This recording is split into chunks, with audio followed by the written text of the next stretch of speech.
இந்த ஆளு பசியில சாப்பிட்டுட்டு இருக்கான். திடீர்னு என்ன நினச்சதில்ல, அங்கே ஓரமா நின்றுட்டு இருந்த போலீஸ்கார மேல போய் வேகமா இடிச்சிடுறான். அப்ப அந்த போலீஸ்காரங்களாம் இவன் குடிச்சிருப்பான்னு நினைச்சிட்டு வந்து விசாரிக்க வராங்க.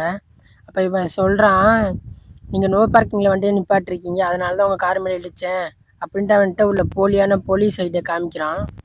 அதனால இவன் போலீஸ் ஸ்டேஷன் அக்கெல்லாம் பதில் சொல்லிட்டு அங்கேருந்து கிளம்பிடுறான். இதை காரணத்தை வச்சு இவன் வண்டியையும் சரி பண்ணிடுறான். அவன் ஏன் அப்படி பண்ணியிருப்பான்னு கேட்டிங்கன்னா, கொஞ்ச நாள் முன்னாடி வீட்டுக்கு வரப்ப ஒருத்தனை வண்டி ஏற்றி கொண்டு இருப்பான். அங்கே வந்து இவன் நாய் மட்டும்தான் இருக்க, யாரும் பார்த்துருக்க மாட்டாங்க. சரி, இதை மறைக்கணும்ட்டு சொல்லி இவன் வந்து வண்டியில் போட்டு எடுத்துகிட்டு வரான். அப்படி பாடி எடுத்துகிட்டு வரும்போது இடையில செக் போஸ்ட்டில் போலீஸ் செக் பண்ண வருவாங்க. அப்போ அவங்க பார்ப்பாங்க கண்ணாடி உடஞ்சிருக்கிறத. இவன் ஏதாச்சும் ஆக்சிடென்ட் இது பண்ணிட்டு வந்திருப்பான்னு நினச்சிட்டு அவனை செக் பண்ண நிற்கல இறங்கணுன்னையும் அவன் போலீஸ் ஐடியை காமிச்சிட்டு அவங்க மேலே சீரடை தூக்கி போட்டு வந்துடுவான். இவன் பாடி என்ன பண்ணலான்னு வச்சுருக்கும்போது இப்போ தான் அவங்க அம்மா இறந்துருப்பாங்க. அதோட சேர்த்து அவன் பாடியும் சேர்த்து மேலே வச்சு ஒன்றா வச்சு புதைச்சிருவான்.